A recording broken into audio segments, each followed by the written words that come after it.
Ngayon, pag-uusapan natin kung ano ba talaga dapat ang character ng isang resilient na Filipino.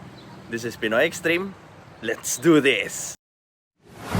This is Pinoy Extreme. You cannot wish for both strong character and an easy life.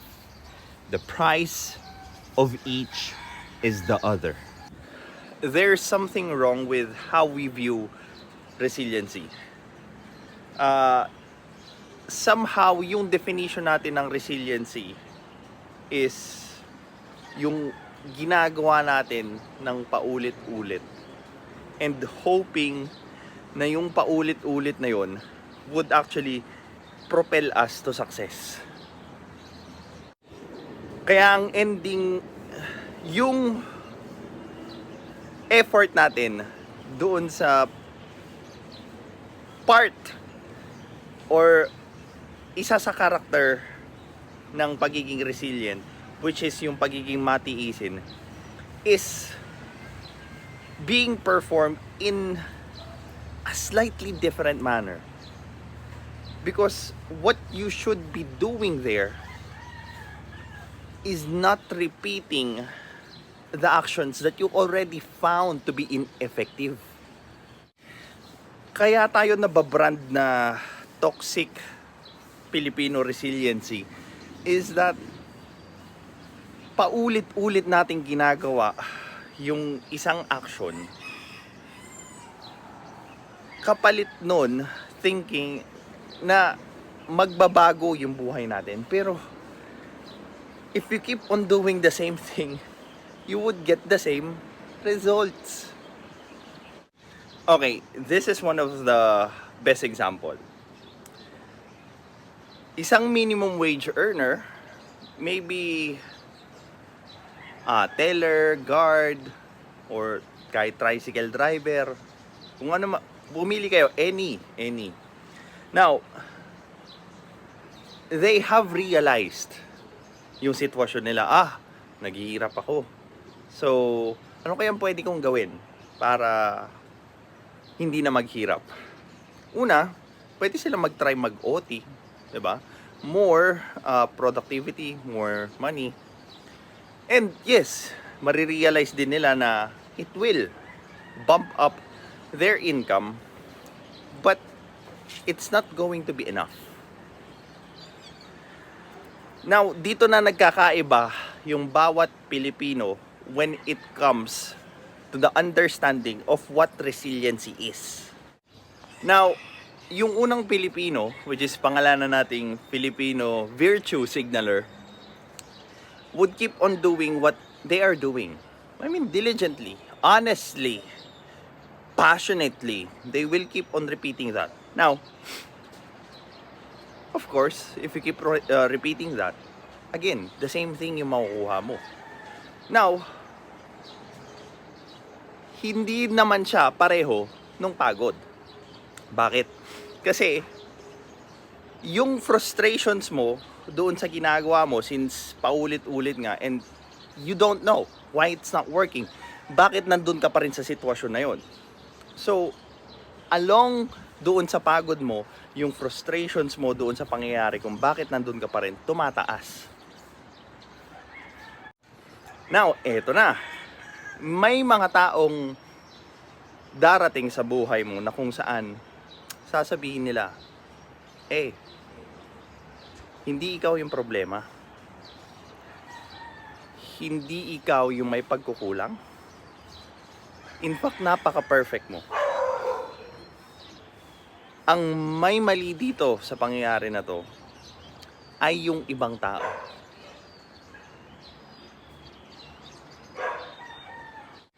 Yung mga choices mo sa pang-araw-araw, sa buhay mo, yung mga importanteng choices mo, hindi ikaw ang pumili niyan. Hindi ikaw yung dahilan kung bakit yung choices mo nandiyan lang sa meron ka. Napakasarap pakinggan. At last, sa wakas, may nakakaintindi na sa suffering ko. Meron na akong kakampi dito sa mahirap na buhay at sabay naming lalabanan yung hirap ng buhay na yun, at siya yung magga-guide sa akin kung paano gagawin ito. And that is the start of the end.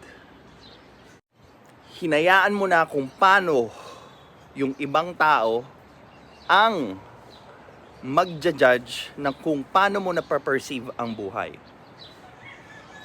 If you make that kind of decision in your life, other people would actually make the decision for you.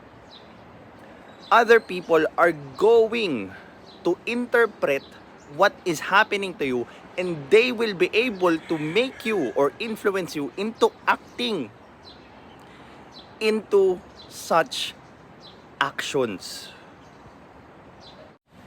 Ito yung gawin mo, ito yung paniwalaan mo, ito yung iboto mo, ito yung salihan mong grupo, ito yung dapat mong gawin para makaalis ka diyan sa problema mo. Now, the second Filipino, si Resilient Filipino, ang ginawa niya ay hindi pala umuubra yung ginagawa ko ngayon. Ano pa kaya yung pwede kong gawin? Eto, pwede akong mag-OT. Subukan ko nga. Nag-OT ako. Pero hindi siya sapat para doon sa pang-araw-araw ko pa rin. Plus, yung pagod ko, hindi rin nababawi. Ano pa kaya yung pwede kong gawin? Baka naman pwede akong mag-aral or magdagdag ng skills. Pero ang hirap eh. Biruin mo, pagod ako araw-araw. Trabaho, 8 hours. 'Di ba? Tapos maglulutong gawaing bahay, magluluto. Pero hindi. Kailangan kong maging resilient. Kailangan kong maging matatag para magawan ko ng paraan yung sitwasyon ko. What if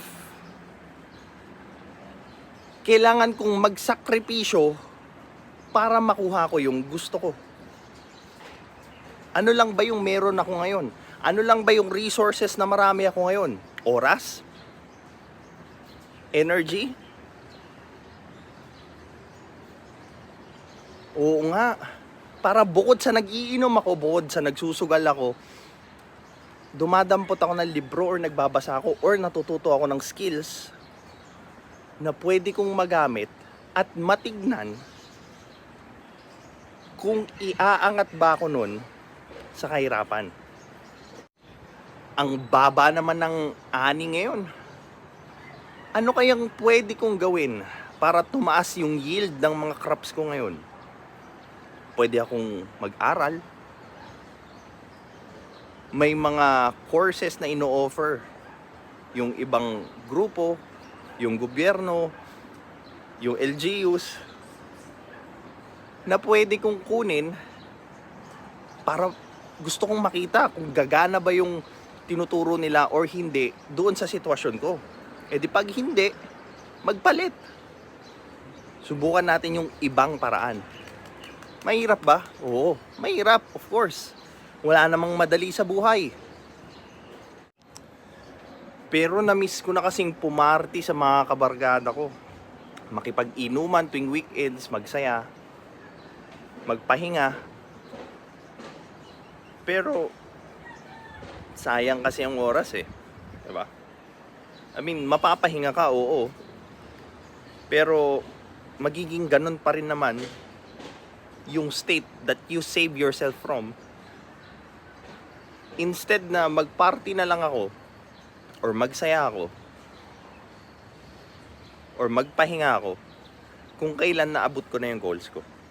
And of course, hindi yung pahinga na pang-retirean, di ba? I know na hindi doon natatapos yung journey sa pag-improve sa sarili ko. It's going to be a continuous one. And yung pagiging matiisin ko or resiliency ko, isa yon sa magiging susi kung paano ko maabot yung matamis pero hindi madaling tagumpay sa buhay. This is Pinoy Extreme. Have a good day.